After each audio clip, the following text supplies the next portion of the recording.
Boa noite a todos, bom dia, boa tarde, a hora que vocês estiverem aqui nos assistindo aqui, aí nós seremos Vozes do Além no YouTube, aqui trazendo a presença ilustre de Mariana Lins pela segunda vez. A primeira vez fui falando sobre a tradução dela, sobre o livro da Emma Goldman, e logo a gente vai querer saber mais sobre o trabalho dela na pesquisa dela sobre niilismo e Dostoiévski. Mas hoje ela vem aqui para falar da nova tradução, né, que foi lançada, duas, na verdade, mas o foco é em Voltaire de Cleyre, a primeira publicação oficial inédita, né, no Brasil da autora, bastante popular. E, pela segunda vez, o professor, agitador, anarquista, abolicionista penal, pai do Tomás, Acácio Augusto, que veio já aqui no canal, e a gente conversou sobre o livro do Peter Gelderlund, como a não violência protege o Estado. E temos hoje a convidada especial, né, para nossa stineriana, do ateu com orgulho, anticlericalista, anarquista, professora Karina. E a gente vai... Aqui estamos no canal Gap Filosófico, Leitor Subversivo, e se o Gap quiser falar alguma coisa, a gente passa já para os convidados se apresentarem na ordem, inclusive você, Karina. Aí, tem alguma coisa para falar? Hoje eu vou só querer escutar vocês mesmo. Estou numa sobrecarga psicológica, acadêmica. Então, estou aqui para escutar vocês. Obrigado aí pela presença. É foda, né, mano? Tá todo mundo assim. Brutal. Tá brutal mesmo. Aqui não tá diferente, não. Então, primeiro, primeiro a Karina, né, que ela vai mediar mesmo com a gente, ela se apresenta ela mesma e a gente passa para a Mariana e para o Acácio.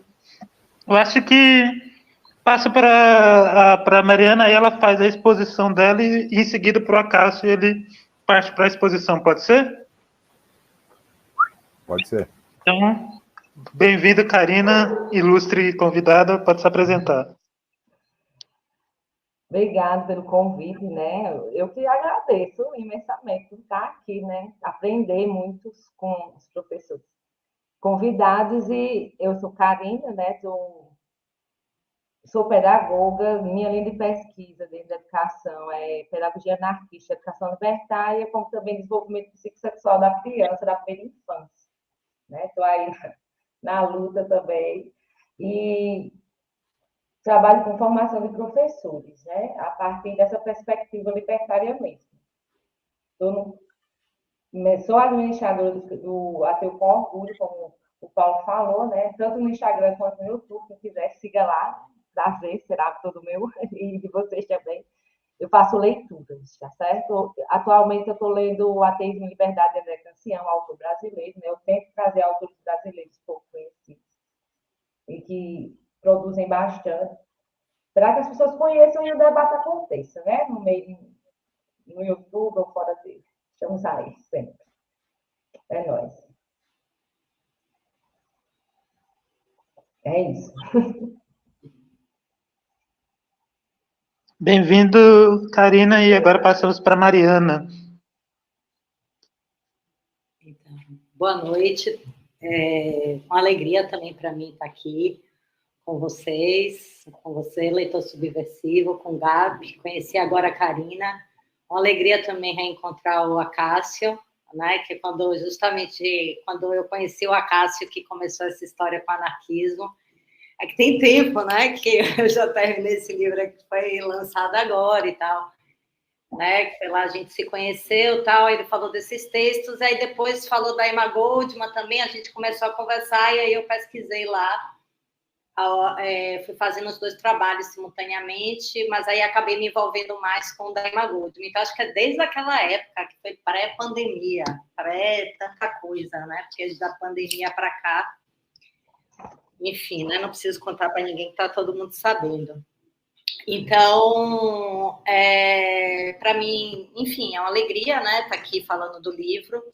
Foi um livro muito importante de traduzir, né? Eu traduzi ele, na verdade, eu comecei a me envolver mais com a tradução dele depois do Sobre Anarquismo, Sexo e Casamento, embora os dois tenham sido, o Arcácio, né, veio com a ideia do Ação Direta, mais ou menos na mesma época que eu concebi a ideia sobre anarquismo, sexo e casamento, mas, então, esse livro da Voltairine de Cleyre, traduzir, foi muito importante para mim, porque mudou completamente, me formou.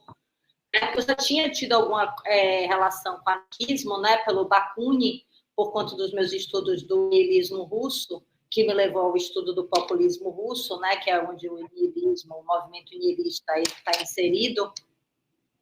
Mas, digamos que agora mesmo foi com esse livro e com o da Goldman, mas principalmente esse pelos 3 textos, né, que o Acaso selecionou, para quem não viu, é o Anarquismo e as Tradições Americanas e o Ação Direta. E aí, como pós-fácil, foi colocar o texto da Goldman sobre a Voltairine, já que ambas se conheceram. E, para mim, foi muito importante, porque a primeira coisa que me saltou aos olhos foi como o pensamento anarquista está ancorado na história, está ancorado nos fatos. E depois, quando eu fui para a Emma Goldman, até comentei isso em outra live, eu vi muito isso que eu chamei de argumentos históricos, né? Onde, digamos, as pesquisas, elas são muito factuais, claro que não exclusivamente, e as conclusões gerais. Então, isso foi uma coisa que me surpreendeu muito, essa capacidade de historiadora, porque eu, pelo menos, entendi a Voltairine de Cleyre como historiadora anarquista, porque ela lê a história sob a perspectiva anarquista, sob uma perspectiva revolucionária, e isso dá uma dimensão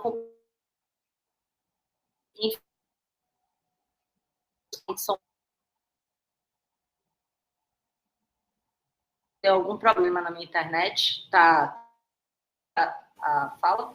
Deu uma travadinha aqui, Mariana. A hora que você estava falando que ela atuava como historiadora, deu uma travada, mas já voltou. Agora a imagem aqui. Tá. Assim, de forma de pensar, porque eu até então, né, talvez compartilhasse a visão da maioria das pessoas, né, de o anarquismo como uma coisa muito utópica. E aí, quando eu vi a forma como a Voltairine de Cleyre, depois a Emma Goldman, elas constroem o argumento, aquilo mudou completamente a minha forma de pensar mesmo. Né? E aí, quando eu estava traduzindo, né, como a Voltairine de Cleyre, num único parágrafo, ela cita diversos eventos históricos e tem um conhecimento também muito preciso, né? Então, aquilo ali me deu uma curiosidade assim, insaciável, e eu passei a pesquisar cada nome, cada lei, cada fato histórico que ela está, porque eu comecei a entender que essa pesquisa ela não era mero eruditismo, né? Então, assim, as notas que eu fiz não é por um eruditismo, pelo menos foi assim que eu concebi, né, vazio, mas porque, pelo menos para mim, né, foi uma espécie de formação de modo de pensar, né, porque é como, pelo menos eu concebi, né, que o anarquismo, pelo menos com a Voltairine de Cleyre e a Goldman, é que você não tem como pensar sem a história, porque ao relacionar com a história que vem todo esse caráter subversivo. E aí eu acho que as notas de rodapé demoram mais do que a tradução, na verdade, né? Porque eu fiquei muito fascinada e pensei de compartilhar, porque eu achei que ali também poderia ter um aprendizado importante, né? Que em muitos momentos elas pressupõem que o seu leitor conhece, né? Eu até, assim, nessas traduções que eu já fiz até agora, eu pensei muito, né, a Voltairine de Cleyre como essa historiadora anarquista e a Goldman como uma espécie, claro que eu falo. Você pode continuar. Acho que eu vou ter que entrar.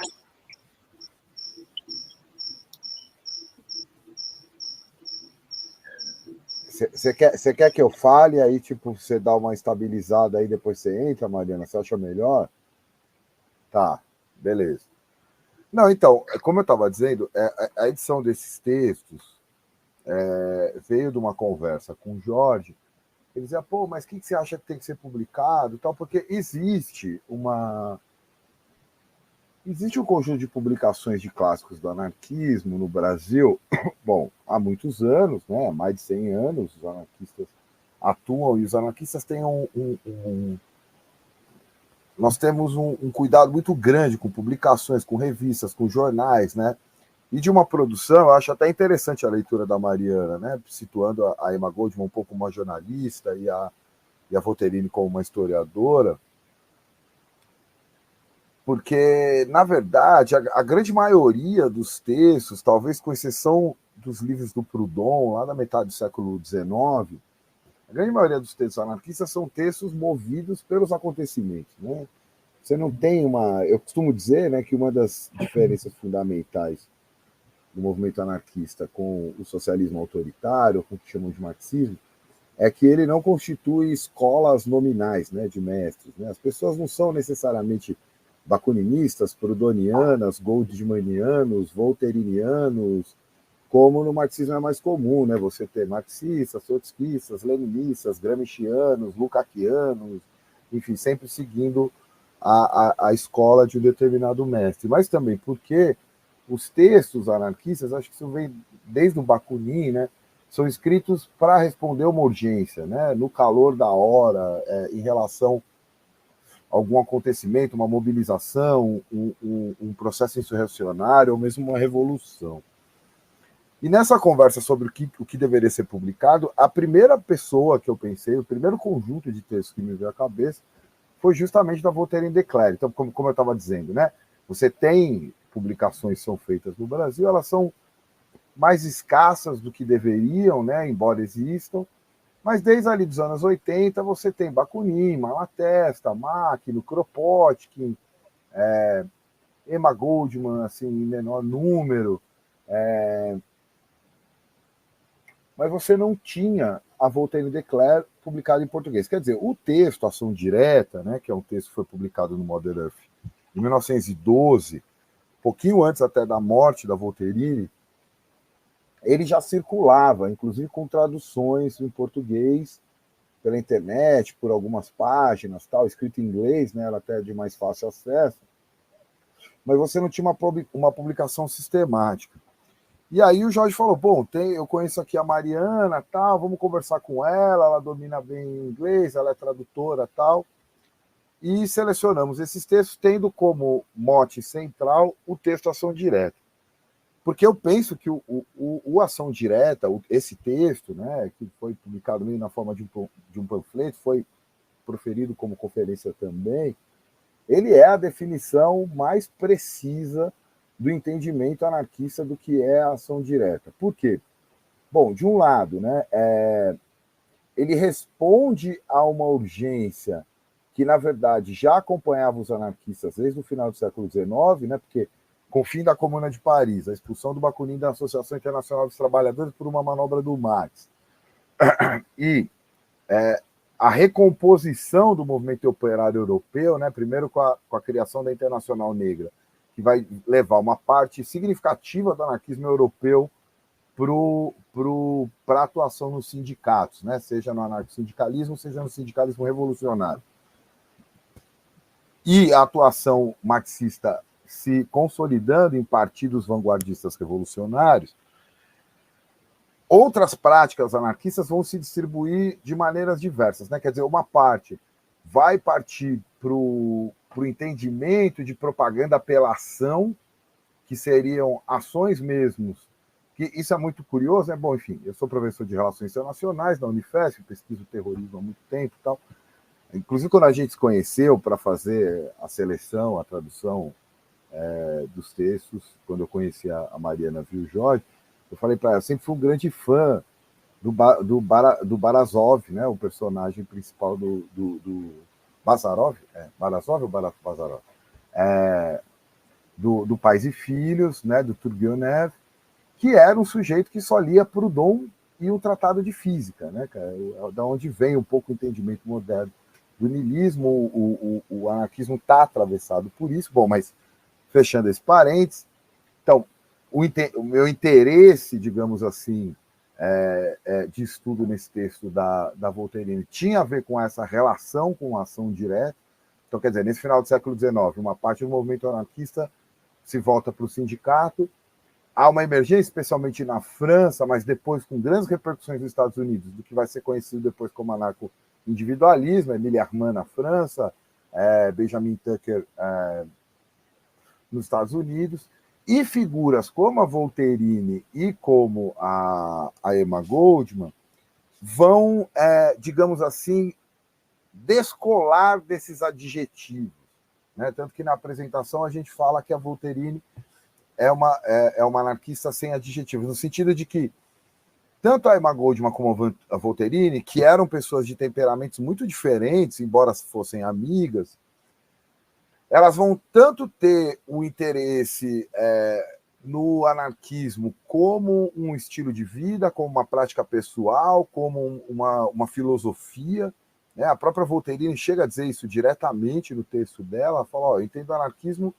como uma forma de estar no mundo, de viver o mundo, como vão estar diretamente envolvidas com as lutas sociais, especialmente as lutas sindicais. Então, o ação direta, eu acho que ele é a melhor definição que tem de ação direta já escrita no anarquismo. Primeiro porque, então, o texto diferencia, mas não exclui a ação direta como propaganda pela ação, ou seja, como ação terrorista propriamente dita. E aí tem essa coisa, né? Os anarquistas foram perseguidos sobre acusação de terrorismo, a década final do século XIX e as décadas iniciais do século XX vão ser marcadas por isso, mas eles também vão reivindicar essas práticas ilegais como formas de luta contra o Estado. E o Ação Direta é escrito um pouco respondendo à perseguição que os anarquistas sofreram depois da tragédia do Haymarket, como ficou conhecido, uma greve em maio de 1886, talvez, eu não estou muito bom de data, também final do século XIX, onde os anarquistas foram condenados à morte por conta de um confronto com a polícia, onde morreu um policial que, assim, é muito curioso, porque na historiografia anarquista você vai ler lá o Paul Avish, o George Woodcock, o James Joyce, especialmente esses historiadores estadunidenses do anarquismo, nunca se provou totalmente que quem teria lançado essa bomba contra o policial teria sido um anarquista. Inclusive, dentro do movimento anarquista, existiam algumas teses de que teria sido um agitador justamente para produzir a criminalização contra o movimento operário. De qualquer maneira, o que a Voltairine fala, e que eu acho muito importante nesse texto, a ação direta pode ser tão calma quanto as águas do rio Silos, quanto ela pode ser extremamente violenta, porque não é isso que caracteriza a ação direta. Então, o que caracterizaria a ação direta? Bom, primeiro, né, é a ação sem mediação, e aí é muito interessante como ela diz assim, olha, não se trata de uma filiação ideológica, não se trata de uma identidade política. Todo mundo que quis fazer alguma coisa, se organizou, foi lá e fez, praticou ação direta. E aí ela usa exemplos desde boicotes religiosos, a compra de carne, por exemplo, até todas as ações abolicionistas da escravidão nos Estados Unidos, né? Inclusive de resistência armada. É sabida a proximidade com Joe Brown, e também o Parsons, companheiro da Lucy Parsons, foi um dos executados nesse julgamento do Haymarket. E aí, então, ela estabelece isso. Bom, primeira coisa, ação direta não é nem violenta nem não violenta. Ela é uma forma de ação que elimina a mediação. E mais do que isso, ela faz toda uma argumentação, especialmente contra o socialismo partidário, o socialismo estatista, o socialismo autoritário, que vai muitas vezes, isso é muito interessante, porque é um argumento usado mais ou menos até hoje, dizendo que esse tipo de ação atrapalha a luta dos trabalhadores. E ela vai dizer justamente o contrário, que tudo que avançou socialmente, avançou porque em algum momento uma minoria decidiu agir pela ação direta. Que aí é um outro elemento que eu acho interessante também, né? Ela diz assim, qual que é o problema da democracia? A democracia, pautada por um princípio de maioria, nem sempre vai ser certa ou justa. E muitas vezes é uma ação direta, eu gosto do jeito que ela formula, eu vou ler literalmente, ela diz assim, a ação direta é sempre o clamor, o início por meio do qual uma quantidade considerável de indiferentistas finalmente percebe que a opressão se tornou insuportável. Quer dizer, então, A ação direta é uma espécie de sintoma, né? De sintoma social. Ela manifesta uma espécie de sintoma social clínico de que uma opressão se tornou insuportável. Então, ela inverte o argumento que condena as ações diretas, nesse caso, especialmente as ações diretas classificadas como violentas. Então, esse foi o principal motivo, né, de eu ter topado fazer essa seleção de textos, trocar ideia com Mariana e, pela coleção da Anarque, da editora Edra, publicar finalmente uma edição, né, traduzida, com notas, enfim, bem trabalhada, de textos da Voltairine. E aí selecionei uma espécie de texto biográfico escrito pela Emma Goldman, como pós-fácil, que já havia sido publicado na revista Verve, né? E, na verdade, assim, para ser honesto, primeira edição em português brasileiro, né? Porque existe uma edição muito bonita da Barricada de Livros, que chama Escritos em Vermelhos, que é a editora do Mário Rui, e dois textos que eu acho que também são muito importantes e que têm uma atualidade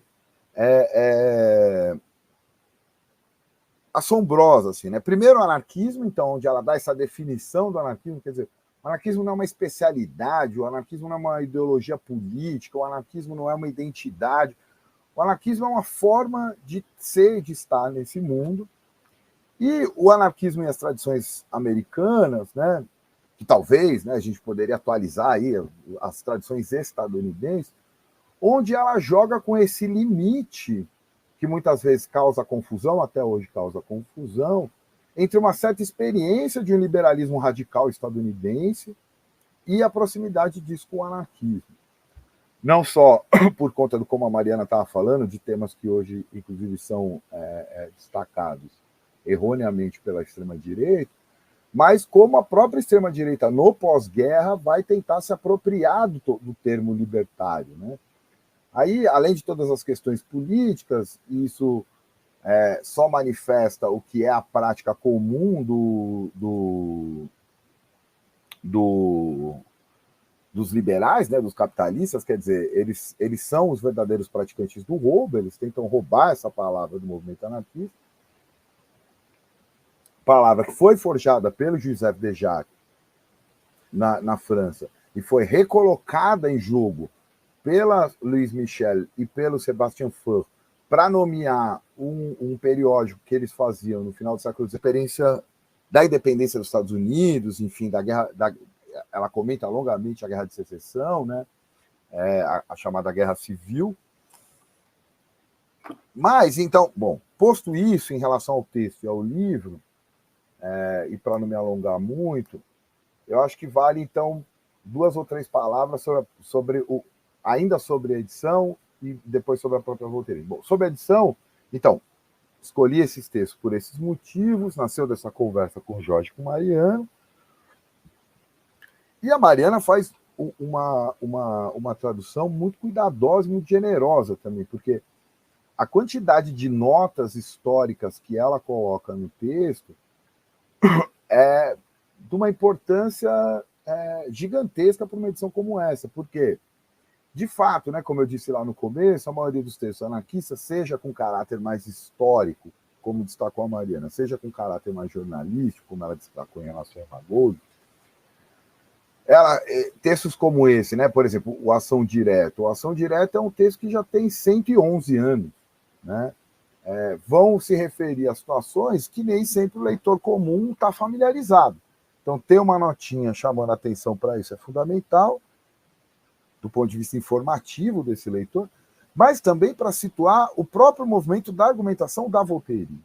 Então, aí começa a falar um pouco sobre ela, né? Tem uma biografia muito bonita sobre ela, do Paul Avish, que é um historiador que escreveu coisa pra caramba sobre a história do anarquismo nos Estados Unidos,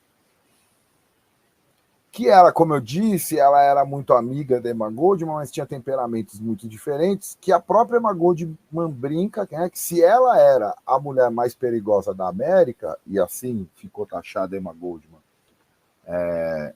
e até curioso, né, não só por conta da sua militância política, da sua atuação junto ao movimento anarquista,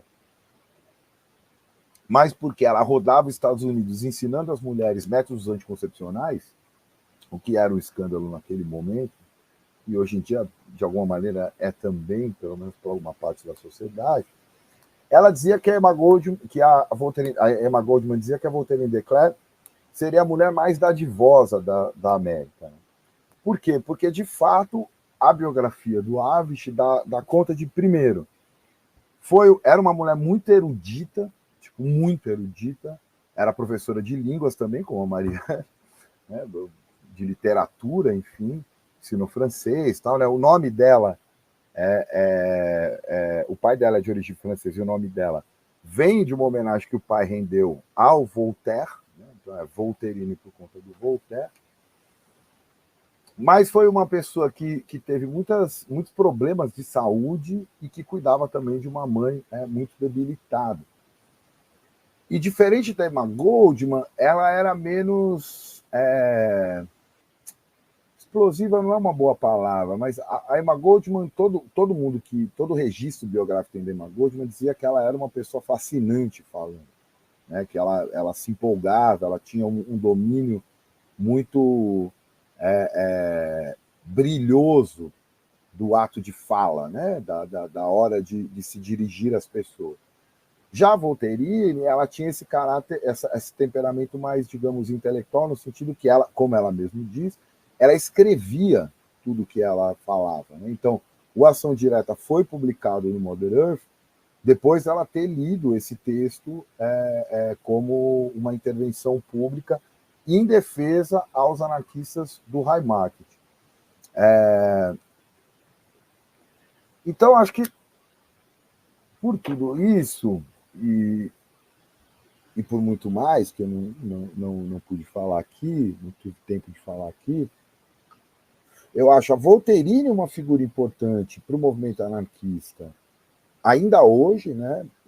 Quer dizer, veja, não é pouca coisa você deter, pelo menos a minha leitura, a melhor definição sobre o que significa ação direta, considerando que a ação direta é talvez a prática política mais importante dos anarquistas, né? Ou a gente poderia pensar o anarquismo como uma combinação entre ação direta e autogestão, né? Ou, em termos proudhonianos, federalismo e mutualismo. Segundo, porque ela teve, de fato, uma influência muito grande no movimento dos trabalhadores naquele começo do século XX. Movimento esse que vai configurar o que é o trabalhador no século XX, né? Não custa lembrar que coisas como a jornada de 8 horas surgiram dessa mobilização do High Market, próprio 1º de maio, como Dia do Trabalhador, remete a esse momento de luta. E o terceiro é que a Voltairine, em textos como o Anarquismo e as Tradições Americanas, nos ajuda a esclarecer a atual confusão que tenta se colocar no campo político, né? Primeiro, de que é possível, é mais do que possível, é desejável, do ponto de vista anarquista, né?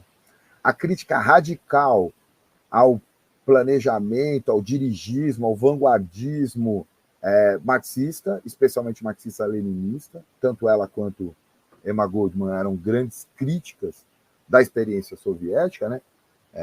A própria Emma Goldman, por exemplo, é quem alerta o Alexander Berkman das intenções de Lenin quando os dois vão até a Rússia para conhecer a Revolução, né? E Emma Goldman, ela tem um texto lindíssimo sobre isso, né? Minha desilusão com a Rússia. Ela vai para ver o Kropotkin. Emma Goldman tinha uma profunda admiração pelo Kropotkin. E eles sacaram ali, naquele momento, não precisou chegar a Stalin, nada disso do que se fala hoje, que aquilo era uma experiência autoritária que mataria os anarquistas, tanto é que a última manifestação de anarquistas na Rússia soviética é o enterro do Kropotkin, porque, obviamente, ninguém teria coragem de ir contra uma figura tão querida pelo movimento dos trabalhadores russos, que era o Kropotkin, mas também porque ela situa, então, de um lado, essa crítica ao socialismo autoritário, mas também uma crítica que é anticapitalista e que se diferencia da ideia de liberdade que os liberais tentam se apropriar, né? Porque, primeiro, né, entende a liberdade como algo que se dá na diferença, não necessariamente no igualitarismo, seja o igualitarismo material, seja o igualitarismo jurídico. Segundo, porque constata, a partir da tradição liberal anglo-saxã, especialmente estadunidense, que se o melhor governo é o que menos governa, melhor seria governo nenhum, né? A própria experiência de um liberal radical como David Henry Thoreau vai mostrar isso, né? Quer dizer, o mínimo governo já é governo demais, né? O mínimo Estado já é Estado demais. E terceiro, porque eu penso que essa prática da ação direta que ela define nesse textinho central do livro é ainda a prática social esperada se quisermos que algo realmente extraordinário aconteça, ou seja, se quisermos acordar os desavisados de que uma série de opressões se tornaram insuportáveis, né? Então é isso, assim, eu acho que é uma alegria a gente ter esse texto, né, bem traduzido, com notas e tudo mais, e que se leia e se discuta a Voltaire em Declare da mesma chave que se lia e se discutia ela ali em 1912, né? A partir de uma urgência da ação e de um trabalho do anarquismo como uma constituição de si e dos que estão associados próximo de si. Eu acho que eu já até falei demais, né? E a Mariana já está com a internet dela estabilizada. Muito obrigado. Isso me deu ideia aí, Karina. Aguarda aí que a gente vai fazer uma live com a Margareth Agô sobre o Mulheres Livres. Do Davi, né? Então ela tem isso muito bonito, né? E essa coisa da defesa dela e a coragem, né? Embora ela nunca tenha sido, né, presa como a Goldman, né? Que era aquela coisa. Mas ela faz esse texto Anarquismo, ele é escrito logo depois, acho que no mesmo mês ele é publicado, quando um jovem autodeclarado anarquista havia acabado de assassinar o presidente dos Estados Unidos e foi condenado, obviamente, à cadeira elétrica, que é o Leon Czolgosz. E esse texto Anarquismo ele é publicado no mesmo mês, acho que alguns dias antes de quando o Leon Czolgosz, o assassino presidencial, ele é executado, e o Czolgosz fala que ele havia sido inspirado pelo Gaetano Bresci, que havia matado um anarquista que havia matado um ano antes o rei da Itália, e a Voltaire Declare, ela mesma se autodesignando como pacifista, ela vai fazer uma espécie de ode à força, né, desses indivíduos que muitas vezes dão ao movimento um momento, digamos assim, que lhe custa absolutamente tudo, né? Então, é muito bonito, e essa defesa, né, por exemplo, de que você pode ter um Tolstói religioso, artista, vegetariano, absolutamente pacifista e que ele é extremamente bem-vindo ao movimento. Você pode ter um Johann Most, que propaga o uso da bomba. Você pode ter um George Brown, que defende uma expropriação pacífica. Você pode ter um Gaetano Bresci, que vai lá e mata, enfim, um representante do poder que levou a cabo ações de dizimar o povo italiano, não vou entrar nisso, está lá nas notas, né? Um breve resumo, obviamente. E toda essa multiplicidade, ela é bem-vinda ao anarquismo, né? Então, assim, porque ela vai dizer, isso me chamou muita atenção, que o anarquismo seria uma espécie de teoria das relações sociais e não um sistema metafísico. E isso me pareceu muito interessante, né? Para se pensar. Tudo que eu pensava, eu via conexões com o presente, né? E, dentre as outras coisas, né, que eu trouxe assim para falar, deixa eu só ver aqui minhas anotações, dessa desconfiança dela com o judiciário, né? E ela usa muito Thomas Jefferson nesse resgate, como a Cássia colocou, que está no texto Anarquismo e as Tradições... Peraí, gente, deixa eu ver. Tá normal, né? Ah, tá. Só para ver se eu não estou falando, né? Porque a internet tem isso.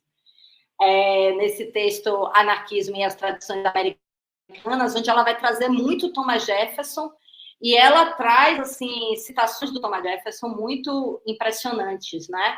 Como, por exemplo, ele dizendo que a Constituição é uma coisa de cera nas mãos do judiciário e que ele entorta em pena para onde ele quer, né? Então, inclusive,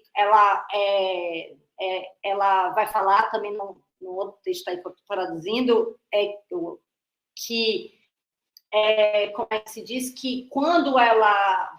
Que na tragédia de Haymarket, que início do que o Acaso comentou também, né, que dá origem ao 1º de maio, quando essa bomba é lançada e é atribuída aos anarquistas, e que fica essa suspeita que a gente nunca sabe, né, porque uma excelente estratégia de repressão é que você cria o crime, e a partir do crime você cria as leis repressivas, né? E ela vai dizer que ela mesma era uma que estava pedindo pela condenação desses anarquistas, e depois, quando ela vê a injustiça do julgamento, e como aqueles 8 homens foram condenados à morte, né? Nem todos morreram, enfim.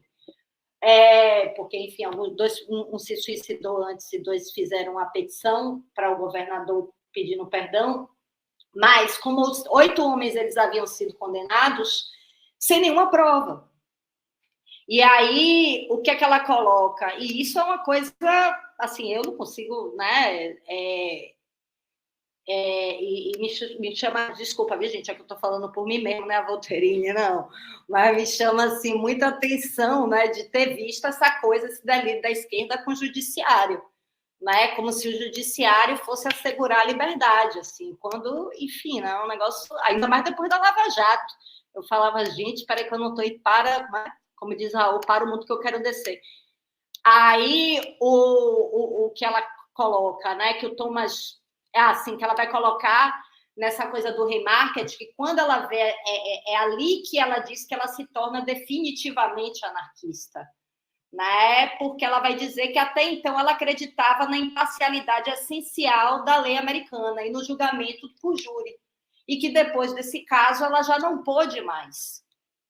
Então, ela começa a observar que o poder judiciário, junto ao legislativo, eles serviam a interesses econômicos, não é? E daí vem esse conhecimento da Goldman e da Voltairine de Cleyre sobre como elas trazem à tona as leis. Então, elas não discutem apenas as ideias abstratas, o que é certo e errado.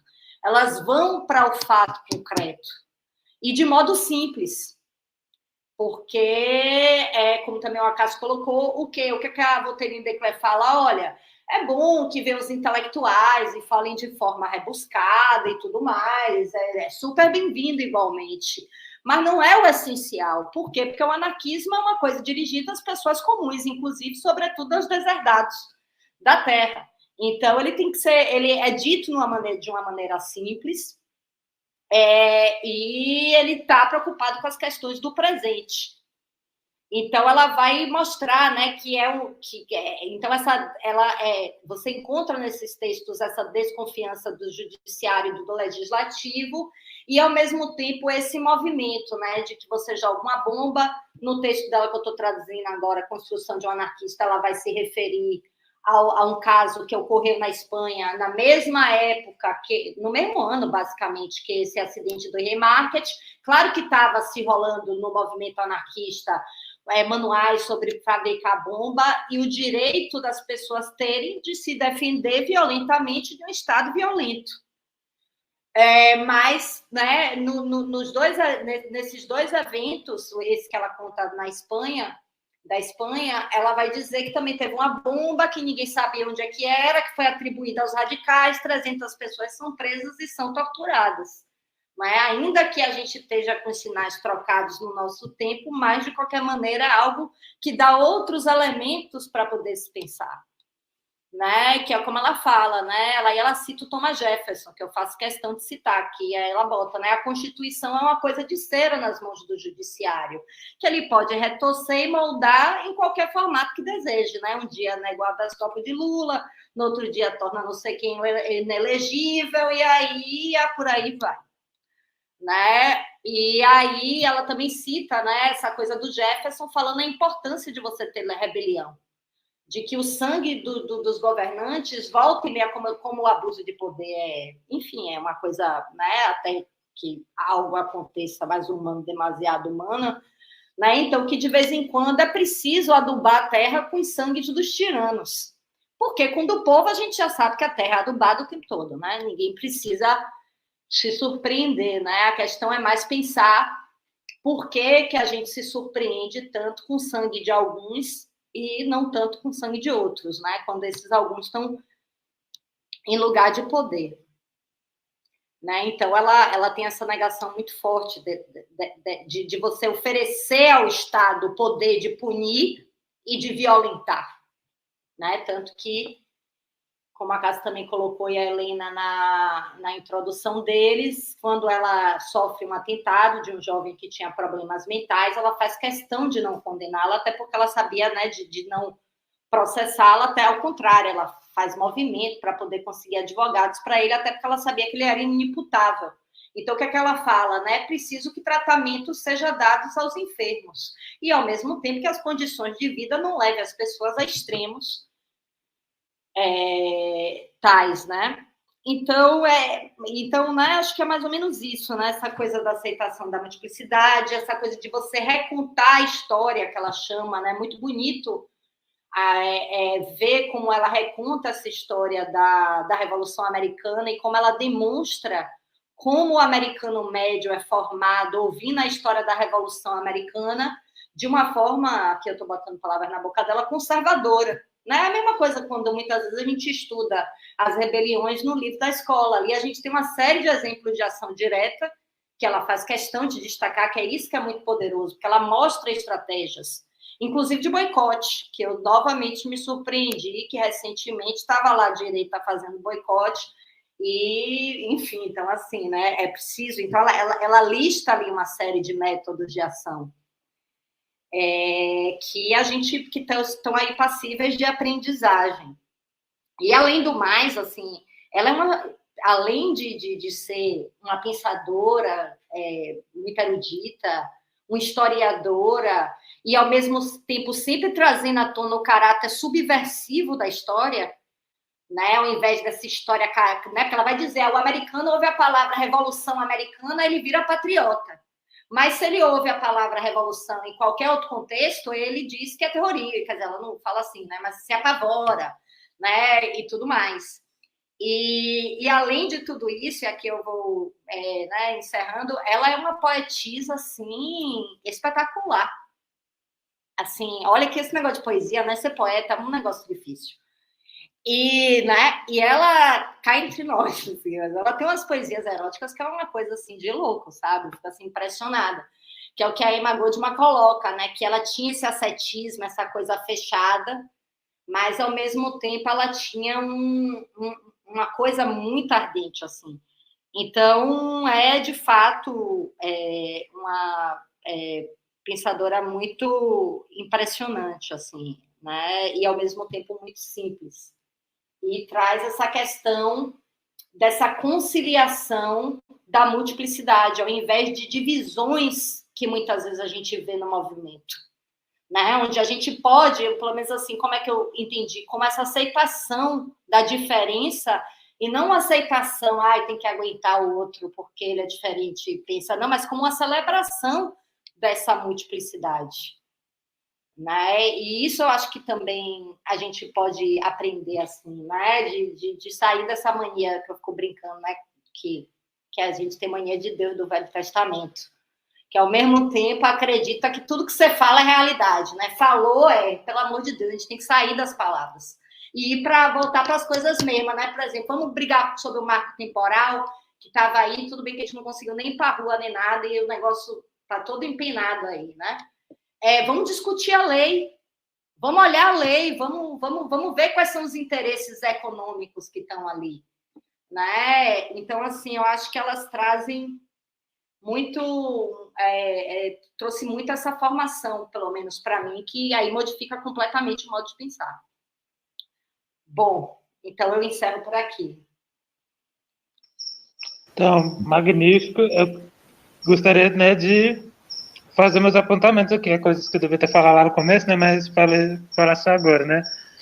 O título da live, eu tentei, né, pensei bastante em qual a gente pensou em colocar, botar em declare o nome da Emma Gold de anarquismo sem adjetivo.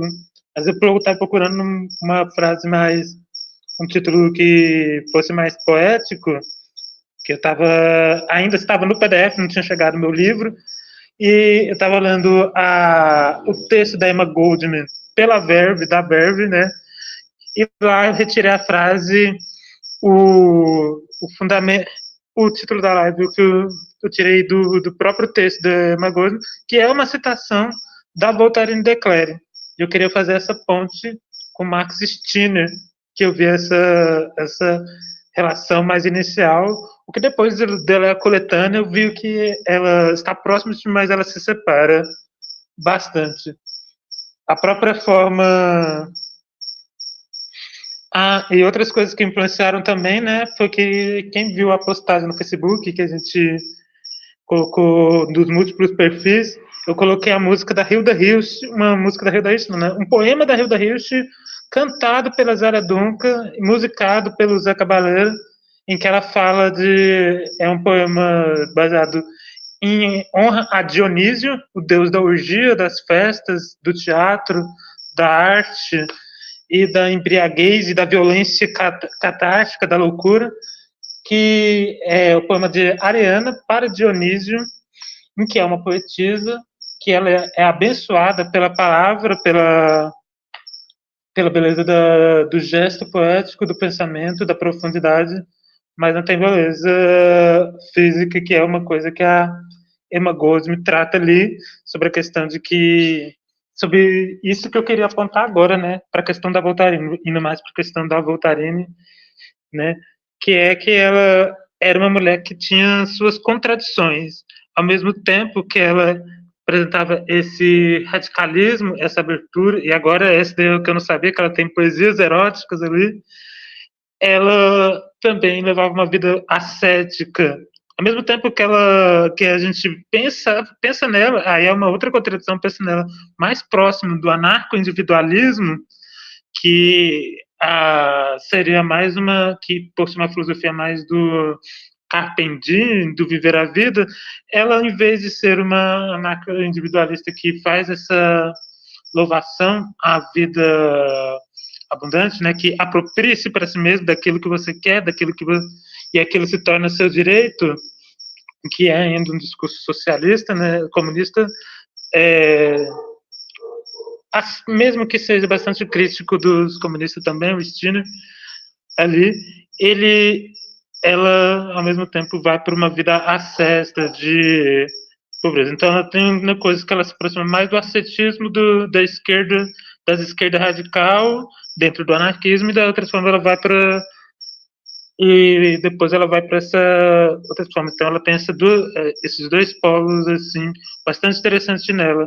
E a forma como ela conceitua a ação direta, a questão do pacifismo e da violência, se encontra na Voltaire de Cleyre, assim como grandes nomes aí já dos movimentos dos direitos civis ali para os anos 60, que são o Malcolm X, que é principalmente no discurso dele, por todos os meios necessários, em que ele faz uma louvação de que todas as táticas eram válidas, tanto as dos pacifistas quanto as de violência.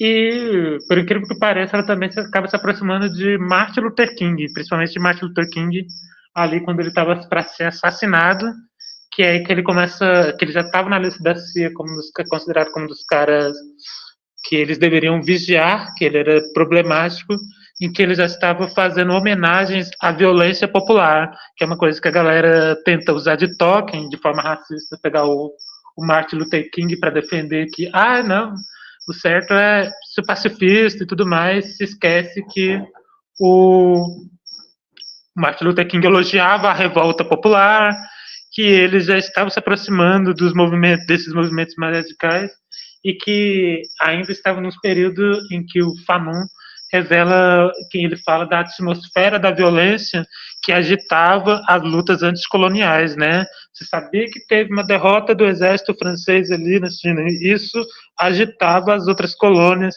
e a galera pegava em armas e essa importância da violência. Então, e tem isso também, né? Essa característica que 3 mulheres que a gente foi presenteada esse ano, né? Que é Emma Goldman, agora Voltairine de Cleyre e pela editora Escritando Anarquismo, a Lucy Parsons, todas se encontram ali nesse momento do Haymark, né? Do julgamento dos outros. A Lucy Parsons, esposa de um dos condenados, a Voltairine de Cleyre e a Emma Goldman, aquelas que presenciaram e se radicalizam naquele momento. Então, esses são os pontos assim que eu gostei também. E, né, e para iniciar as perguntas, aí eu passo para a Karina fazer as perguntas, como a questão da mulher aparece agora nesse entrecruzamento, principalmente Voltairine e Emma Goldman, que a Emma Goldman é que mais fala, né, sobre a questão da liberação sexual e de gênero. Como vocês veem esse debate dentro da obra dela e também, né, a questão anticolonial, porque a Emma Goldman aparece como uma mulher, né? Ela tem esse recorte nessa intersecção. Ela é mulher, ela é judia e ela é imigrante nos Estados Unidos, uma imigrante russa nos Estados Unidos, fazendo agitação. Aí temos a Voltairine de Cleyre, que defende a Revolução Mexicana, que tem esse passado do pai e do avô abolicionistas, né, que cometiam esse crime, né, de libertar escravos. E temos a Lucy Parsons, né, é uma mulher negra indígena, né, no momento com um casamento interracial nos Estados Unidos. Aí, como vocês veem essas temáticas surgindo tão precocemente dentro do anarquismo, que ainda não apareciam, né, ou se apareciam dentro das teorias marxistas, apareciam ainda de forma ainda ou considerado tema de segunda classe, ou considerados como um atraso para a revolução, no caso, quando a gente vê a relação sobre sexualidade, que é o assunto ainda mais polêmico de tratar pela perseguição do socialismo marxista, que perseguiu os próprios dissidentes de gênero e sexualidade até os anos 70. Aí, como vocês veem isso, principalmente nessas 2 autoras que a gente está abordando hoje? Eu só vou pedir uma coisa rapidinho, que eu esqueci de falar, e principalmente a fala da Mariana me chamou a atenção, né? E aí vou tentar responder rapidamente, até porque eu não tenho mais muito tempo aqui, viu, leitor? Eu preciso botar uma criança para dormir daqui a pouco. Mas eu achei muito interessante que a Mariana destacou essa questão, essa relação com o terrorismo e com a violência, né? Porque, primeiro, que essas práticas, seja da propaganda pelo fato, né, ou dos atentados contra figuras específicas, não só presidentes, tal, mas também industriais, o próprio companheiro da Emma Goldman, o Alexander Beckman, ele vai ser preso pela tentativa de assassinato de um industrial, né, de um patrão.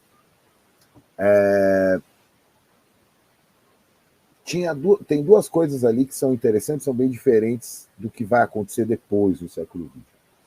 A primeira delas era essa relação do atentado, da propaganda pela ação, com uma ação direta, quer dizer, como essa forma de chamar atenção, de acordar os desavisados diante de uma opressão que se tornou insuportável. E, por exemplo, o atentado do Haymarket, como lembrou o leitor aí, ele é o acontecimento principal de radicalização dessas 3 mulheres. Né? Porque seja a Emma Goldman vai dizer que é ali que ela se torna anarquista, seja, como a Mariana já colocou, a relação com a Voltairine, e mesmo a Lucy Parsons, que, com a condenação do companheiro dela, radicaliza a sua atuação dentro do movimento anarquista. A segunda coisa é, os anarquistas tinham uma relação com, a partir de toda essa crítica ao direito que a Mariana destacou, com o tribunal como uma ação política. Então, se você pegar o julgamento do Ravachol, do Emile Henry, mesmo do Most, nenhum deles, e mesmo dos 8 do Haymarket, né, com exceção dos que pediram indulgência aí, eles todos vão ser executados gritando viva a anarquia. E todos eles vão dizer, eu sou sim, meu ato foi um ato de guerra contra essa sociedade, contra o Estado e contra o capitalismo, que leva uma reflexão à própria noção contemporânea de violência, né? Eu sou um que defende que violência é uma característica especificamente estatal. O que essas ações colocam em jogo é autodefesa, é agressividade diante de uma situação insuportável. E a terceira e última coisa é, isso ainda está acontecendo, né? Isso ainda acontece. Né? A gente tem, por exemplo, nesse momento, 2 companheiros, a Mônica e o Francisco, que estão presos, estão sendo julgados por terrorismo nas ações que eles fizeram durante a revolta chilena de 2019. E a gente tem, nesse exato momento, 2 militantes, um deles declaradamente anarquista, o Caio e o Fábio, que estão sendo levados a julgamento, acusados da morte do Santiago Andrade, aquele cinegrafista da Band, durante uma manifestação contra a Copa em fevereiro de 2014, com um conjunto de provas tão frágeis quanto a que condenou os militantes do Haymarket. Porque se usa a teoria do domínio de fato, ou seja, tem uma imagem de que eles estariam com o morteiro a caminho da manifestação, mas não há nenhuma imagem assim definitiva de que foram eles que atacaram o morteiro contra o cinegrafista da Band. E mesmo assim eles estão sendo julgados e podem ser condenados em júri popular por homicídio culposo, né, quando não há intenção de matar. Então, a atualidade da crítica é muito grande por tudo que a gente vive, e essa perseguição aos anarquistas continua existindo, com maior ou menor grau, dentre outras coisas, para responder só parcialmente a pergunta do leitor, porque é esse momento de ação direta que expõe essa situação insuportável. E é isso que sempre se temeu dos anarquistas, porque se você fala dentro de uma gramática política que aceita o Estado, que aceita a lei, que aceita o Poder Judiciário, há várias maneiras de você se apropriar disso, a ponto de a gente chegar, por exemplo, numa situação como a nossa, a Mariana fez referências muito breves a isso, onde quem defende a ordem é o que se chama de esquerda. Né? Então, o anarquismo, eu costumo dizer, por esses e outros motivos, né, o único movimento social nascido no século XIX que guarda uma atualidade no século XXI, porque ainda se remete a uma transformação radical da vida. E aí até é um pouco menor essa discussão, por isso que eu e Helena, na apresentação, colocamos a Voltairine como anarquista sem adjetivo. Essa discussão sobre se é individualista, se não é individualista, tal, para aqueles, principalmente para aquele momento, era uma discussão que não estava posta, né? Porque o que estava posta era a relação com as lutas colocadas. A Voltairine não só vai ser leitora do Stirner, como, por exemplo, a Emma Goldman vai ser uma grande leitora do Nietzsche, e vai se identificar com várias formulações do que se chama de anarco-individualismo, o que não impediu ela de participar tanto das ações, né, de emancipação feminina, como era chamada naquele momento, inclusive em divergência com as feministas liberais, vamos chamar assim, né, inclusive uma crítica muito radical a essa tentativa de ocupar um lugar social que antes era só do homem. Então, por que a gente quer votar se a gente quer acabar com o Estado? Por que a gente quer postos de trabalho igualitários se o trabalho em si já é uma exploração? Então, eu queria só chamar a atenção para isso que eu esqueci, né? Tanto como anda em curso essa criminalização, dei o exemplo da Mônica e do Francisco no Chile, e o exemplo mais urgente que a gente tem que falar e tem que lutar contra, que é esse julgamento eminente do Caio e do Fábio, sob acusação com falsíssimas construções jurídicas de assassinato culposo do Santiago Andrade, cinegrafista da Band, mas também porque que o anarquismo ainda é uma postura política que ameaça a ordem estabelecida estatal e capitalista. Mariana. E aí, só porque eu falei, eu tenho aqui assim, 15 minutos mais aqui com vocês. Eu tô, além de estar exausto também, como o nosso camarada que entrou aqui um pouco antes. Então, se a Karina quiser correr para fazer uma pergunta para tu responder antes de você sair, a Karina pode fazer aí. Aí faz aí. Deixa a Mariana falar antes e depois ela pode fazer a pergunta.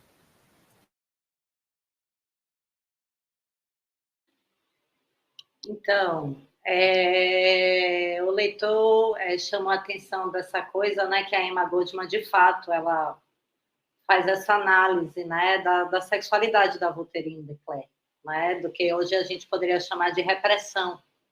A Goldman, ela toca muito nesse ponto, inclusive ela diz que a Voltairine de Cleyre teria sido a maior escritora do seu tempo, imagino que foi essa passagem que você estava pensando também, né, se ela não tivesse tido tantas amarras, de alguma maneira, né? De fato, e a Emma Goldman, ela também critica, assim, levemente, né? Mas, assim, a Voltairine de Cleyre, e olha que a Voltairine de Cleyre já estava morta, então tinha uma treta ali, né?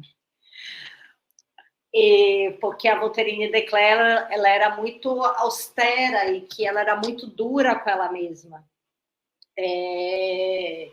Né, que ela não aceitava, inclusive que ela se vestia de uma forma que também não... que ela recusava qualquer ornamento, digamos assim, né, uma recusa à sua feminilidade, ao mesmo tempo que a Goldman reconhece essa ardência, né, na poesia, nos escritos dela, que entre esse Deus da beleza, que a Goldman pega um texto da Voltairine de Cleyre, onde ela mostra essa briga entre esse Deus da beleza, da entrega, né, que tem um texto lindo da Voltairine, né, que ela vai falar, eu queria ser como os selvagens, e ela começa a entrar numa história da praia, de ficar rolando na areia e tal, e ao mesmo tempo, quando se olha para a vida dela, era uma mulher muito dura, inclusive, sobretudo, como ela mesma, né, a meu ver, assim, claro que aqui, né, isso talvez esteja relacionado, eu, inclusive, fiz uma nota, o que eu mais vi foi nota de rodapé, sinceramente, eu fiquei louca na época, só falava de nota de rodapé. Como é que se diz? Que a Voltairine, ela criticou, de alguma maneira, no Mother Earth mesmo, porque a galera também lidava com as críticas, né? Tinha isso também legal, além de você aceitar a diferença, você poderia criticar o outro sem, digamos, precisar ser excomungado por isso como um infiel. Algo que eu também acho que é interessante a gente pensar, né? De que é possível discordar e tudo bem.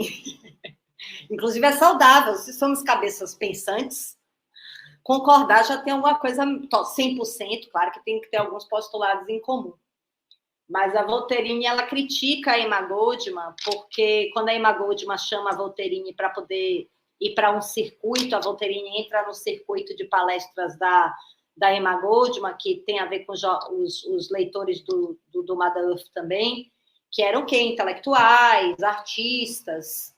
E a Voltairine de Cleyre, ela publica no jornal da Goldman um texto falando assim, olha, é muito gratificante do ponto de vista pessoal, você conversar com intelectual, você conversar com universitário, com artista, mas não vai mudar nada, entende? E não é isso que interessa.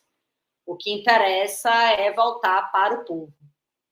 O que interessa é o que hoje a gente chamaria de trabalho das bases. E a Goldman, ela tinha outra estratégia, o que, a meu ver, tem a ver com a própria Rússia, né? Porque se a gente vai para o movimento pré-revolucionário, para a Rússia pré-revolucionária, a gente vê que os caras começaram a incitar a revolução fazendo crítica literária, que é o caso do Chernyshevsky e do Dobroliubov, ali nos 1860, entre meados de 1850 e ali nos até 1860, né, que um morreu, o outro foi preso e enviado para a Sibéria.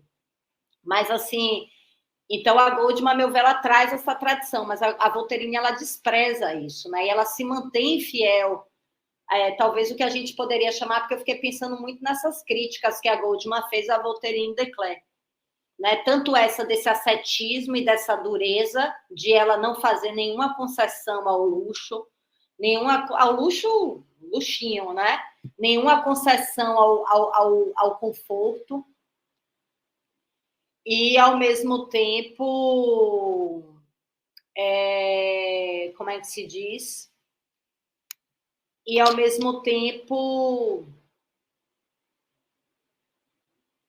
porque, pelo menos, como é que eu entendi isso, né? Que a Voltairine, ela se mantém numa certa fidelidade de classe, né? Ela quer permanecer ali nas bases. Inclusive, nesse texto, a Almadeuf, ela fala: companheiros, voltemos, retornemos ao ponto que abandonamos. É preciso ir para esse trabalho com os deserdados, os humilhados e tudo mais, né?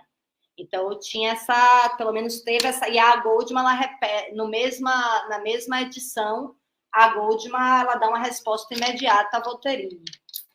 Como também, como você mencionou, leitor subversivo, a questão da adesão da Voltairine de Cleyre, eu já botei um assunto no outro, né? Daqui a pouco eu volto à coisa da sexualidade.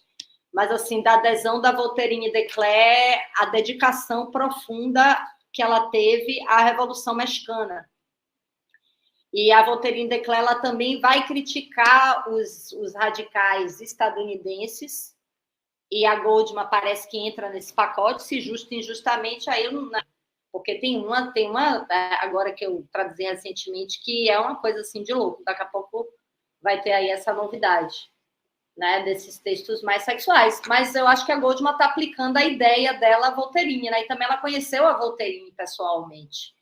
E aí ela fala que a Voltairine, pelo que a Goldman coloca, ela era uma misantropa, né? A Goldman, inclusive, traz essa coisa do mal-estar da Voltairine, traz trechos de carta em que a Voltairine relata diretamente a dificuldade dela, a falta de paciência dela com a sociabilidade, salvo algumas pessoas muito específicas. Então, acho que é por aí, né? Aí a Goldman, ela tem essa dureza com a Voltairine, que se fosse só pelos textos seria difícil ver essa Voltairine tão ascética, mas eu acredito que está relacionado com essa visão da Goldman, né? De que a Voltairine ela poderia ter ido muito mais longe se ela não tivesse esse ascetismo que se está vinculado à própria concepção de Goldman da sexualidade, que é onde vai vir o tal do amor livre, né? Porque o amor livre que ultrapassa essa questão da sexualidade individual, que foi até uma coisa que eu já falei, né, na outra live, que às vezes essa coisa, amor livre, ficou meio liberal, né? Tipo, parece quantidade, né? Eu vou na estante, escolho vários, então eu tenho amor livre. E, na verdade, não é bem isso o amor livre da Goldman, porque, primeiro, quantidade na qualidade, depois também a Goldman coloca essa expressão do amor livre como o amor revolucionário. O amor revolucionário, a paixão revolucionária, se lançar a uma paixão revolucionária é expressão do amor livre, né? O amor se ampliando, como diria Freud, no instinto desviado de sua meta, mas é tudo sexualidade, amor é sexualidade, humanismo é sexualidade. Então, então eu iria por aí.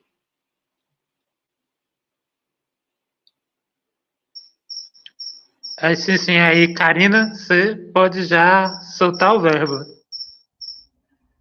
Eu ia perguntar algumas coisas que já foram respondidas na última fala que a Cássio fez e que Mariana falou agora, mas, assim, eu vejo a de Cleyre como uma mulher muito potente, né, e com um pensamento muito avançado também.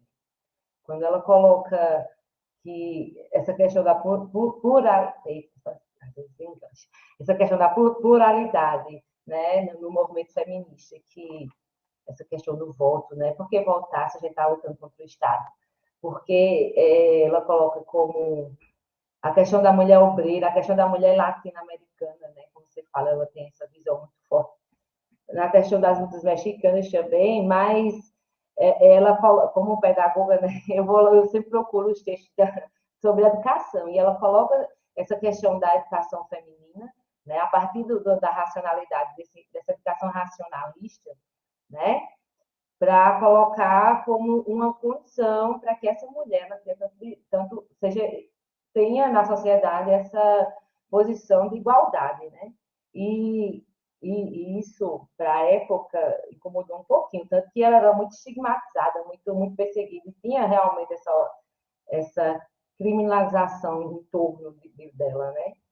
E quando ela defende a ação direta, aí isso é uma questão que me pegou, ela diz assim, que a ação direta, que a ação política é uma ação conformista, né? E que a ação direta, de fato, é essa ação transformadora, que é necessária para sacudir essa estrutura, que é o que a gente, como anarquista, né, realmente interessa. Não é uma questão imediata, lógico, mas também é uma questão estrutural. E eu queria entender essa questão dessa ação política e dessa ação direta para ela também. Porque, assim, quando a gente fala sobre ação política, tudo é político, somos seres políticos. Mas eu lendo, né, sobre o texto, porque o livro ainda não chegou, mas vai chegar e eu vou ler. Fiquei mais curiosa ainda, agora, né, essa questão dessa ação política ser realmente estruturada dentro dessa hierarquização e autoritarismo do Estado, das leis, do judiciário, como você bem colocou, né, e essa ação direta sendo justamente essa reação a essa opressão e essa violência. Né? Assim, eu entendi isso. Estou muito, muito nesse caminho aí, certo? Mas eu queria que vocês explanassem um pouquinho. Eu vou ser rápida para dar tempo. Tem outras questões, mas aí quando eu já peguei o contato, eu vou perturbar vocês, se tiver alguma dúvida a mais. Tá, legal, Karine. Ó, gente, desculpa, eu estava até escrevendo aqui, tem uma criança de 2 anos que o BO tá só com a mãe, assim, então não posso ficar aqui falando de mulheres anarquistas para deixar a mãe cuidando da criança sozinha. Porque os dois também estão aqui na jornada dupla. Mas só para não deixar sem resposta e já me despedindo, Karine, eu acho que essa questão que você coloca, eu entendo o seu incômodo e ele faz sentido. Porque também é uma coisa que eu e Helena comentamos na apresentação. No limite, a ação direta é antipolítica. Se você entender que a política é uma tecnologia moderna de governo de uns sobre os outros. Né? Então, é algo que se evita, porque também uma certa literatura liberal vai dizer que o que hoje se entende por extrema-direita é antipolítica, o que me causa um certo espanto. Eu ia falar, bom, como que o Bolsonaro, o Trump, o Erdogan, o Duterte são antipolíticos se eles têm um programa político, se eles disputam a eleição, se eles ganham a eleição e se eles governam, né? Quer dizer, eu não consigo entender quem chama essa extrema-direita de antipolítica, porque não é um conceito que se sustenta, ao passo que os anarquistas, desde o Bakunin, vão opor revolução política à revolução social, quer dizer, a revolução política seria aquela que visava a ocupação do Estado, por N táticas, né? Pode ser uma tática revolucionária, pode ser pela participação eleitoral, enquanto a revolução social buscava abolir o Estado e o capitalismo simultaneamente. E, portanto, se recusava ao principal instrumento de mediação, pelo menos da vida ocidental moderna, que é isso que a gente chama de política, né? Que é a ciência do Estado. Né? Claro que você tem toda uma discussão sobre pensar o político além do Estado, né? Acho que tem umas coisas ali. Sempre que eu coloco isso, o pessoal que gosta de ler o Rancière fala, olha, mas tem isso que o Rancière coloca tal, mas eu penso que, até recuperando um pouco uma coisa que a Mariana falou, né? Eu diria até, Mariana, que não é que elas escrevem de uma maneira simples, elas escrevem de uma maneira direta. Ou pensando o simples não como o simplório, quer dizer, elas conseguem escrever coisas tipo extremamente complexas de uma maneira direta que qualquer trabalhador, e era esse o público de leitores delas na época, conseguisse compreender, mesmo sem rebuscados argumentos intelectuais. Então, eu acho que a questão da ação direta aí, Karine, está ligada a essa postura antipolítica dos anarquistas, que é entendido nesse sentido. Né? A política é uma forma de operar o governo de uns sobre os outros. Enfim, e aí com isso eu me despeço, porque além de ter uma criança para cuidar aqui, eu tô como GAP aí no começo. Pra você ter ideia, eu e a Mariana não conseguimos nem conversar antes disso aqui, porque fim de semestre, Mariana deve estar na mesma situação que eu, é massacrante. Muito obrigado pela presença. Logo, logo você vai ser convocado de volta aqui para falar com a gente. Pode chamar que eu estou terminando o Ecopolítica também. Né? E muito obrigado, Paulo Fátima. E como a Karina, eu também vou te atormentar depois lá no WhatsApp também, qualquer hora aí. Pode deixar. Tchau, Mariana, prazer te ver. Essa conversa está pendurada, a gente vai ter ainda. Beijo. Até mais.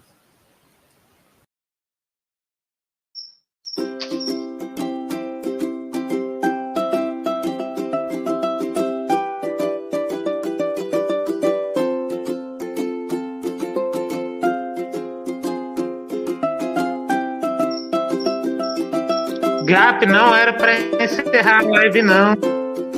Não era para encerrar a live. Gap. O Gap. Calma aí. Eu já voltamos. Vai. Eu também fiquei assim. Calma aí. Foi som comercial. Voltamos do intervalo. Aí, tava até na cabeça aqui. Tem uma nota que a Mariana Liz comenta que há um conceito ali, que há um termo ali, que eu acho que aparece, que é no pós-fácil, né, no texto de Emma Goldman, citando um texto da Voltaire Declara, em que ela usa o termo algo como na sombra do gnomo, que tem que ver com a sombra do relógio, e que você diz que poderia ser uma alusão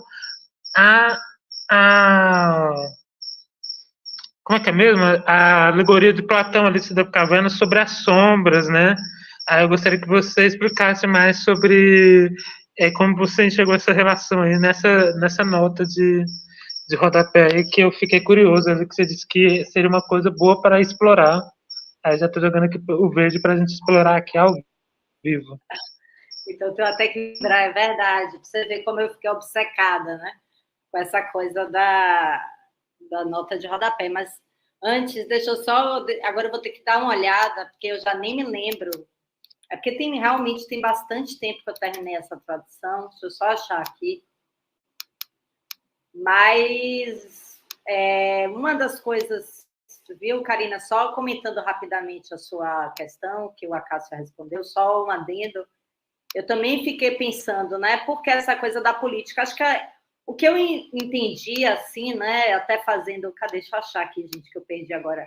Até fazendo um adendo, é que muitas vezes, eu acho que é isso, né? Ação política, porque muitas vezes, quando a gente pensa em agir, a gente pensa muito na questão da representatividade, não é isso? E o que passa por uma questão de tutoria do Estado. Né? Ou seja, vou fazer uma petição para o Estado, que ocupou o lugar de Deus, né? Digamos assim, né? Onde é a instância punitiva, é a instância da justiça.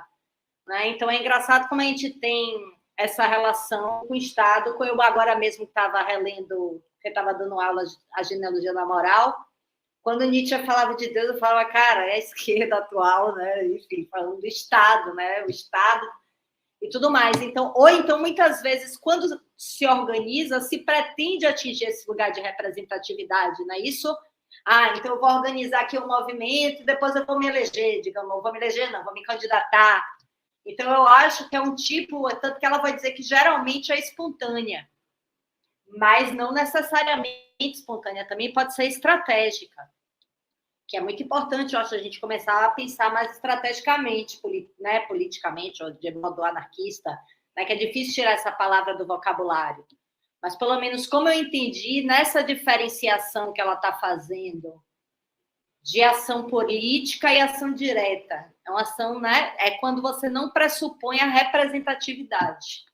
Entende? Nem como meio e nem como fim, digamos assim. É o povo mesmo agindo em prol, as pessoas se organizando e agindo em prol do seu fim, né? Porque se a gente vai pensar, inclusive, como que rolou a Revolução Russa, qual foi... Porque quando a Voltaire estava falando essa coisa da multiplicidade, pelo menos que eu entendi, né? Só pensava Parmênides e Heráclito, eu falei, pronto, se reconciliaram no anarquismo. E o múltiplo e o uno, né? Mas, como é que se diz? É que... Até me perdi, tá vendo? Fui botar Parmênides e Heráclito na história, mas, enfim, daqui a pouco eu retomo. Ah, sim, lembrei da coisa da Revolução Russa. Por exemplo, se a gente vai olhar antes, né, do que sob a perspectiva anarquista significou, pelo menos da Goldman, né, a traição dos bolcheviques à Revolução, o que é que a gente vai ter ali? O que é que fomentou? Você vai ter milhões de grupos, milhões de células clandestinas, né? Várias cooperativas, várias células, vários partidos, socialista revolucionário de direita, socialista revolucionário de esquerda, é anarquista disso, é anarquista daquilo, é anarquista daquilo outro. Então, eu acho que é o que Goldman vai dizer, por exemplo, nos textos dela lá do Minha Desilusão com a Rússia, que ela vai falar, né? Estava tudo pronto para a revolução, ou para a reconstrução social na Rússia. Porque você já tinha várias cooperativas, você já tinha vários sovietes. Ou seja, o que ela está falando aí? De multiplicidade. E não é que... Só que o problema é quando você submete todo a uma determinada instância centralizadora. Né? Então, isso é muito interessante, né? Que faz lembrar aquela frase conhecida do Proudhon, né? A liberdade, ela é a filha... ou a ordem, ela é a filha da liberdade, né? Então, e aí quando eu estava lendo a Voltairine, traduzindo esse texto, eu pensei muito nisso, né? De que é justamente porque é a partir desse múltiplo que vai se conectando e, ao mesmo tempo, vai recriando. Porque se você suprime o indivíduo e a espontaneidade, você suprime a criação e, portanto, a liberdade. Por isso que não pode cristalizar demais, né? A não ser a partir de certos princípios. E aí, essa coisa do... Pois é, essa coisa do Platão. Deixa eu ver aqui, gente, qual foi... eu não me lembro direito. É porque eu fiquei, né, pensando... Deixa eu só achar aqui no texto, para eu ver qual que é o... Aqui, deixa eu ver, é porque eu realmente não me lembro.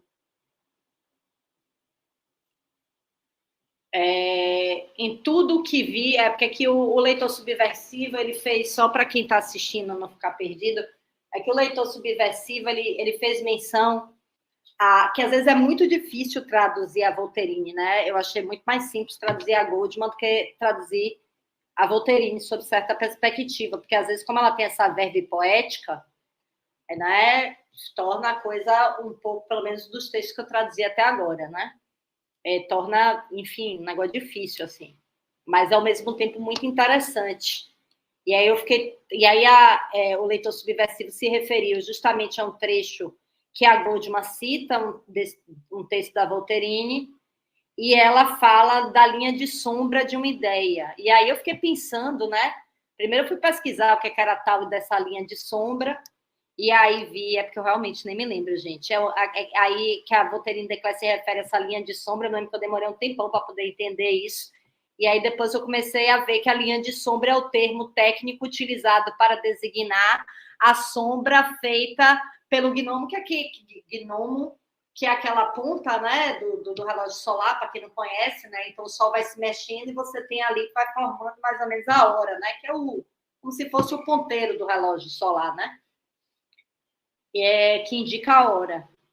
E aí a Voltairine se vale dessa metáfora. Só que aí, por que eu me lembrei do Platão? Porque ela vai falar de sombra de uma ideia, né? De que a ideia pode estar viva ou morta. Agora eu tenho que me lembrar o que ela falou. Vamos ver se eu consigo aqui, assim, de bate-pronto, né?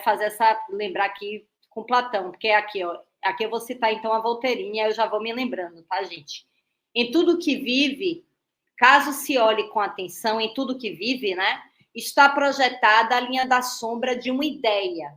Então, em tudo que vive, a gente tem essa sombra, né? Sol, e tem a sombra, e tem a ideia. Por isso que, a meu ver, se você fala de sol, de sombra e de ideia, assim, eu penso em Platão completamente, né, no mito da caverna. Então, caso se olhe com atenção, está projetada a linha da sombra de uma ideia. Então, é uma ideia que pode estar viva ou morta, e ser, às vezes, mais forte quando morta, quando suas linhas rígidas e irredutíveis delineiam a vida encarnada com o molde severo e imóvel dos não-vivos. Acho que eu lembrei mais ou menos, vou falar rápido, porque senão, para não ficar chato para quem está assistindo, eu acho que eu pensei o seguinte, é porque ela vai falar da história, né? Então, ela vai dizer que tudo que está vivo, de alguma maneira, é meio que moldado por essa sombra de uma ideia. Ou seja, quer dizer que tem um sol ali por detrás, né? Que está moldando as coisas. E que essa sombra dessa ideia, essa ideia pode estar mais viva ou mais morta. Então, quer dizer que, em contradição com Platão, que tinha a teoria das doutrinas eternas, e de que tudo que há no mundo sensível é uma expressão e, ao mesmo tempo, que não é, justamente porque... porque aí eu vou ter que dar aula de Platão, né, gente? Para poder fazer. Acho que é mais fácil depois escrever um artigo sobre isso. Mas, assim, né? Porque o Platão, enfim, né? Para ele, o que está sensível, ao mesmo tempo que é um reflexo das ideias eternas, não é. Né? E a Voltairine de Cleyre, na verdade, ela vai falar que estamos marcados por essa ideia, por ideias, né? Muitas vezes mortas, que nos formatam. Então, e que isso daí ela não vê como uma coisa positiva. Ao contrário, é como se aquilo que é morto reinasse muitas vezes sobre aquilo que é vivo. Não é que somos nós, muitas vezes, nos conformando a formatos, a ideias, conformando as nossas subjetividades, os nossos desejos, os modos de ser, a ideias que vieram antes de nós, quando a ideia, ela é viva, portanto, ela é mutável, ela é múltipla, ela se transforma, né? E você viver, né, sob a formatação dessas ideias que já passaram, né, ou ideias inflexíveis que estariam, que ideias mortas que já passaram e que ela está ali sob corpos vivos, imutáveis, né, que passam a ser formatados a partir disso que é morto e imutável. Então, eu achei interessante que ela, pelo menos eu vi, né, nessas 3 palavras-chave, essa referência a Platão e, ao mesmo tempo, essa subversão de Platão, de que essa ideia imutável, se ela conforma, de alguma maneira, aquilo que ela nega, né, essa imutabilidade de certas coisas, ela nega aquilo que é, porque tudo aquilo que existe nunca é definitivamente, né, puro vir a ser, né, ao mesmo tempo, né, aquela coisa do Heráclito, né, a live começou e ao tempo todo, enquanto ela se desenvolve, ela deixa de ser, né, quanto mais ela começa, mais ela termina, digamos assim. Então, eu acho que foi mais ou menos por aí a viagem. Agora essa fala me lembrou o Steven. A questão da ideia fixa, né? E que a gente tem que se descolar disso, né? É destruir as ideias fixas para aí sim reconstruir, né? Não reconstruir, mas construir algo diferente. Que vai nos remeter justamente a essa multiplicidade de ser no mundo. Como vocês falaram muito bem, a questão de sermos diferentes e discordarmos, né? E isso, em educação, é isso que enriquece, né? A gente esse debate de ideias, ele é fundamental para que a gente possa viver no mundo e construir essa vivência no mundo, né? De acordo com os conflitos e o que a realidade prática mesmo nos coloca, né? A galera fala assim, você é anarquista, sou. Aí, qual é o seu anarquismo? Qual é a sua vertente? Minha vertente vai depender da opressão da hora, né? E nesse sentido, eu me identifiquei muito com o Desclée. Porque não é, né? Depende da opressão e da repressão que eu estou vivendo. Aí eu vou saber como me organizar e com quem organizar para que a gente possa reagir a essa opressão, né? A essa violência. E é muito interessante. Eu estou apaixonada por Declan. Estou doida para chegar ao livro, para continuar lendo, porque realmente tem pouca coisa dela em português. Né? E eu queria agradecer por essa tradução, lógico. Amei. Agora... Para mim foi uma alegria, né? Está sendo, na verdade. Foi uma descoberta, né? Para mim, assim, me envolver tão profundamente, porque mudou minha pesquisa traduzir. Era só um bico. Era só uma noite e acabou virando um relacionamento duradouro, assim, entendeu? Tipo, mudou minha pesquisa, né? Aí agora eu estou vendo como é que você concilia anarquismo com niilismo, né? Estou tentando, assim, pensar. Mas para mim também foi muito importante.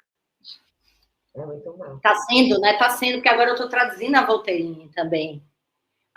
E eu que agradeço, assim, né? E poder também traçar interlocução, né? E outra, né? O que venho...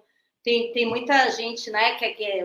Às vezes, quando a gente está na filosofia, parece que a gente está tão descolado da realidade, né? E ainda mais agora, né? Com o mundo, enfim. E foi engraçado que tudo que eu estudei dos anarquistas me fez ter uma compreensão muito melhor da atualidade. Até porque Sim. A extrema-direita, eu fico brincando, eu falo isso muito para meus alunos, os métodos anarquistas são tão bons que se aniquilou o movimento e roubou-se os métodos e as bandeiras, entendeu? Exato. Porque é impressionante como os sinais estão totalmente trocados. Eu ouvi a gente ouvia a extrema-direita falando de liberdade de expressão, é um negócio assim que você fala, não é possível.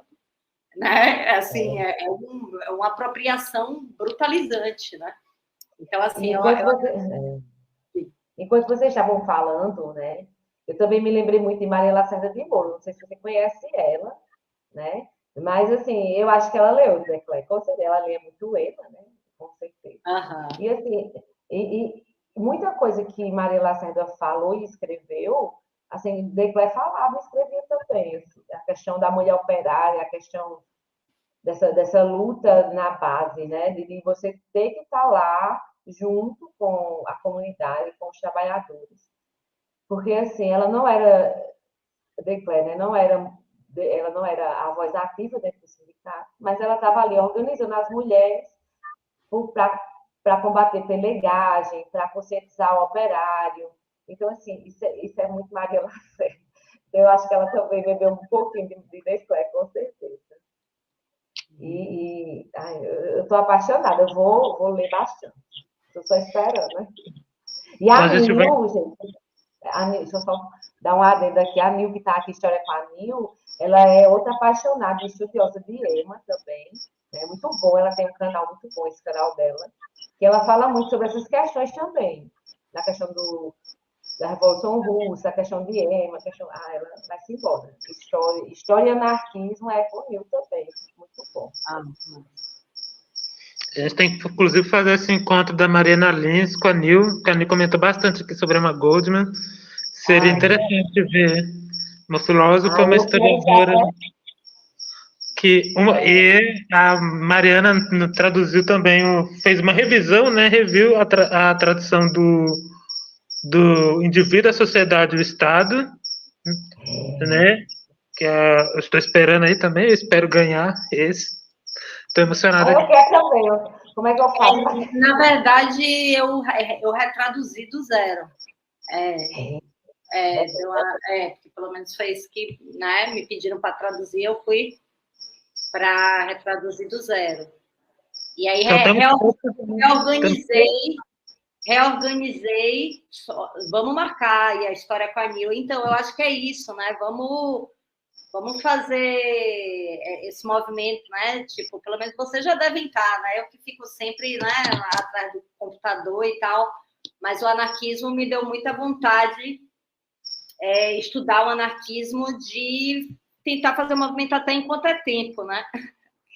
Eu confesso que eu ando meio pessimista. Mas eu acho que a gente tem que aproveitar também, e se não for, né, se for a coisa de se criar o tempo, melhor ainda, mas eu estou aqui para a gente conversar mesmo, acho super importante essas trocas. Inclusive, a gente pode trocar informações e tudo mais. E brevemente, assim, eu estou já falando, já tenho vários alunos, assim, interessados, a gente também montar um grupo anarquista na universidade que eu dou, né, que eu trabalho, que é a Universidade Estadual do Ceará, e a gente trabalha muito, o que eu tenho falado com ele é com essa perspectiva do jornalismo. Não é pensar anarquismo, claro, vamos ler o Proudhon, vamos ler o Bakunin, vamos ler o Kropotkin, vamos ler a Emma e vamos ler a Volterini, né? Pelo menos esses inicialmente, assim, né? Claro que depois a gente abre. Mas vamos utilizar essas leituras e, ao mesmo tempo, sistematizar dados, e aí é uma coisa meio transdisciplinar, para a gente poder utilizar esse conhecimento para poder interpretar a realidade ensaísticamente, multiplamente também, entendeu? Então, estou querendo muito pensar essa coisa, porque de montar bancos de dados com informações e estudar a teoria e, a partir disso, ir interpretando. Meio que fazer como elas, né? A gente pega as ideias gerais dela e olha, claro, com a devida adaptação, para a nossa realidade, porque eu vou falar para vocês, já até comentei aqui na outra live, quando eu traduzi o texto Preparação Militar, o Caminho para o Massacre Universal e Patriotismo, da Emma Goldman,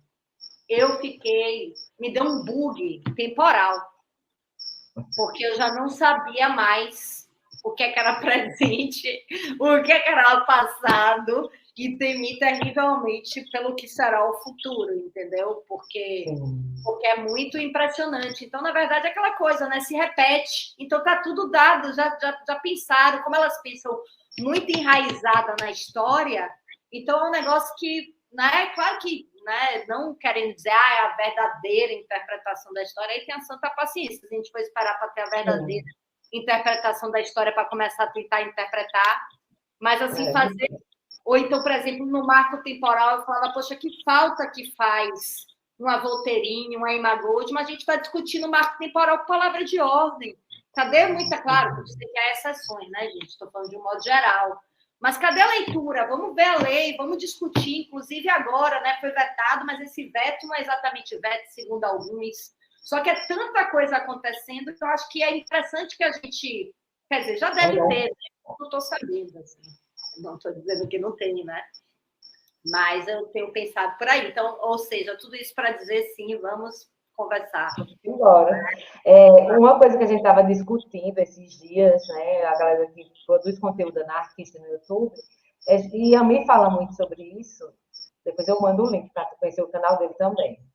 Ele está falando assim, que a gente lê autores anarquistas, mas não é porque para a gente ter uma noção de metodologia e método, mas para a gente ver a nossa realidade e, a partir desse olhar anarquista, dessa perspectiva de vida anarquista, conseguir fazer leituras e, aí sim, discussões pertinentes à nossa época. Né? É exatamente isso que eu estou pensando. Isso é muito importante. Exatamente. Exato. Isso é uma discussão que a gente já vem fazendo há um tempo e eu acho muito pertinente. E vamos embora. Agora é só para frente e atrás, gente. E, gente, já está se avançando a hora. Eu vou ter que dar uma saída. Eu agradeço pelo convite. Amei conhecer vocês. Fechar a minha fala aqui. Tem agora, né? A gente agora está vendo essa novidade aí, revelada para nós, fofocas, né? Vai ter um livro de poesias da Declare aí, então a gente já aguarde aí na ansiedade. Sobre a questão feminina misturada com poesia, a questão da mulher, e aí entra essa coisa, não é só de poesia, não, mas aí a poesia entra. Então, nossa, perfeito. Mais ansioso ainda. Aí, meu comentário sobre a sombra do Gnome, né? Da forma que você falou, além do Stirner, né? Devidamente invocado pela Karina, me lembrou um pouco o movimento, a década de 68, os movimentos de 68, principalmente o livro do Guy Debord, Sociedade do Espetáculo, muito influenciado por Stirner também, né? Joguei na cara de um monte de gente isso recentemente, né? Vocês vão ter que aturar o Stirner de tudo quanto é lugar. Ele fala sobre que existe um tempo histórico cíclico ali na Idade Média, que esse tempo cíclico histórico para fazer essa live. Obrigado ao Gap também, né, que ele é o que se vira nos 30 para transmitir essa live ao mesmo tempo que é explorado pelo sistema de exploração acadêmico, né, do trabalho intelectual. E vou deixar suas palavras final, né? Karina, fala aí como as pessoas podem entrar em contato com você, seguir seu canal, e fechamos com a Mariana ali fazendo essa despedida. E obrigado pelo poema, pela citação, pelas traduções de novo, né? E estou aí aguardando o meu novo da Emma Goldman. Eu só queria agradecer pela oportunidade, né? Eu adorei a live, aprendi bastante e esperar o livro também ler, né? E quem quiser seguir, Instagram Ateu com Orgulho e Ateu com Orgulho também aqui, no YouTube, tá certo? Estou lendo lá um outro livro, é nóis. Qualquer coisa, é só mandar DM lá no Instagram que eu respondo, tá bom? É isso. Eita! E quase que eu derrubo aqui tudo. Espero. É isso aí, anarquia. Anarquia.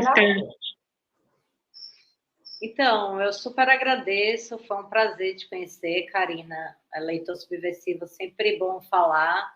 Para minha alegria, eu que agradeço a vocês por estarem, né, assim, tão felizes, né, com a tradução. A gente, todo mundo aqui, né, trabalha também, sabe que às vezes a gente está lá escrevendo tal, e assim, essa interlocução, ela é muito bacana, ela é muito importante, ainda mais por tudo isso que a gente falou, né, de que não só é algo que nos potencializa no sentido puramente intelectual, mas também potencializa e nos dá outras perspectivas de compreender a nossa realidade, né?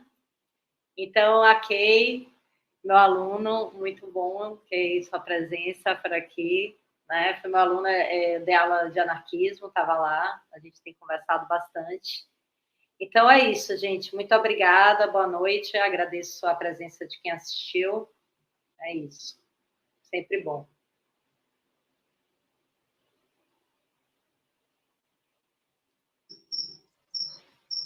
Agora acabou, gato. Agora pode encerrar. Agora a última propaganda, gente.